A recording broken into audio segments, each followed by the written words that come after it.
Hey everybody, Felix Stoffelbaker here. I wanted to make a quick video on the connection between the company Microstrategy and Block One.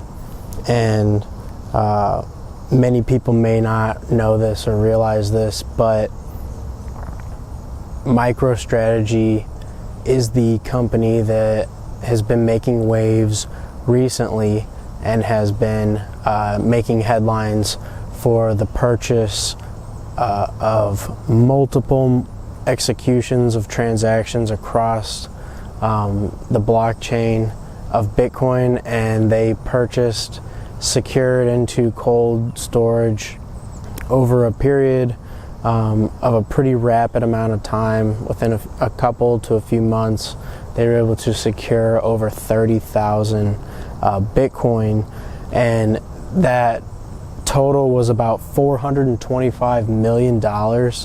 And what it actually was the reserve capital cash pile that MicroStrategy was sitting on. And you know, Michael Saylor, the CEO, he talked with the shareholders and gave them opportunity for premium buyouts, let them know, hey, we want to not just adopt Bitcoin, or not just invest in Bitcoin, but adopt Bitcoin. He specifically said that this was them as a company not investing, but adopting a Bitcoin standard. And I think that kind of attitude and transition mind shift is really going to happen more and more to different companies who see their stockpiles of cash that they're sitting on really start to erode away in a major way because of inflation and hyperinflation that's getting ready to kick in.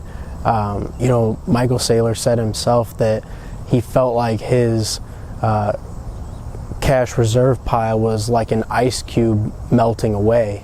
So imagine how other companies are that are sitting on even bigger cash piles and you know, have more basically to lose. They're going to be wanting to get into Bitcoin as well. And MicroStrategy is a Virginia-based worldwide provider of enterprise analytics and mobility software services. And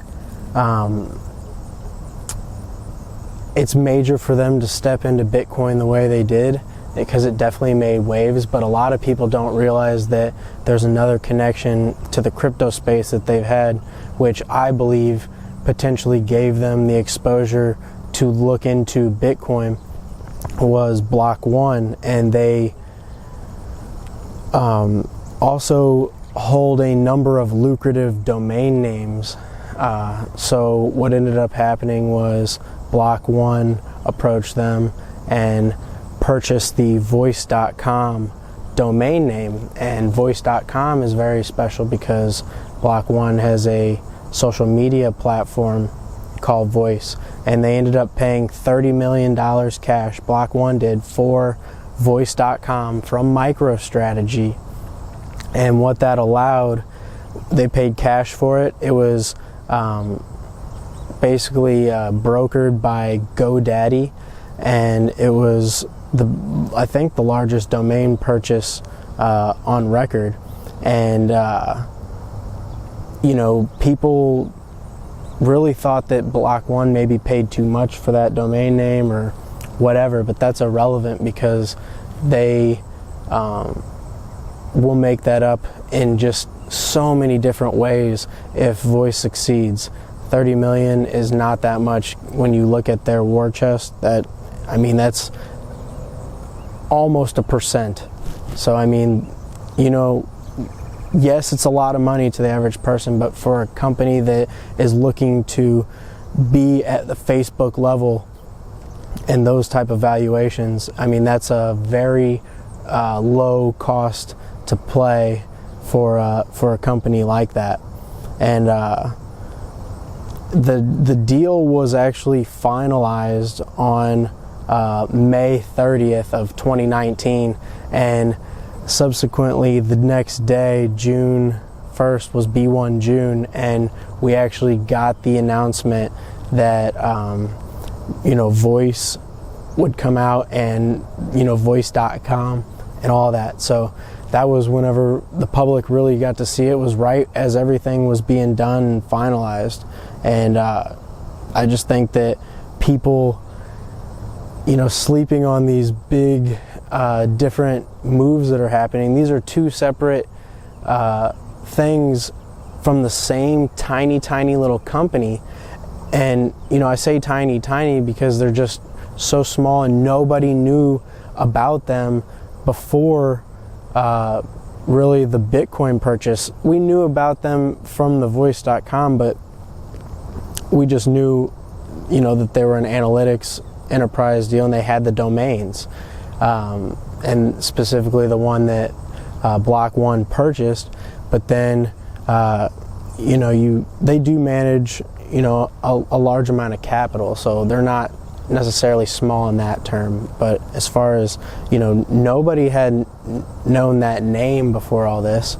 I think that that's really important, that a lot more companies are going to jump on board with stuff like this, and specifically just having that connection to Block One. I see Microstrategy being set up for the best success that they can possibly be, and they're doing everything right, and they gave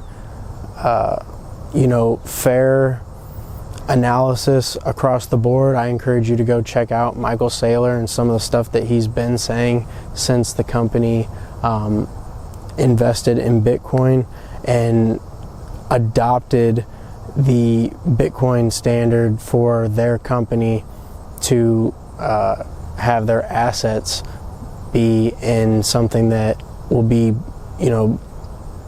proof against any sort of thing that comes against it. So I just wanted to put that out there, that MicroStrategy is doing all this, and people may not really realize that those two are connected. So just want to put that out there. Stoffel Baker out.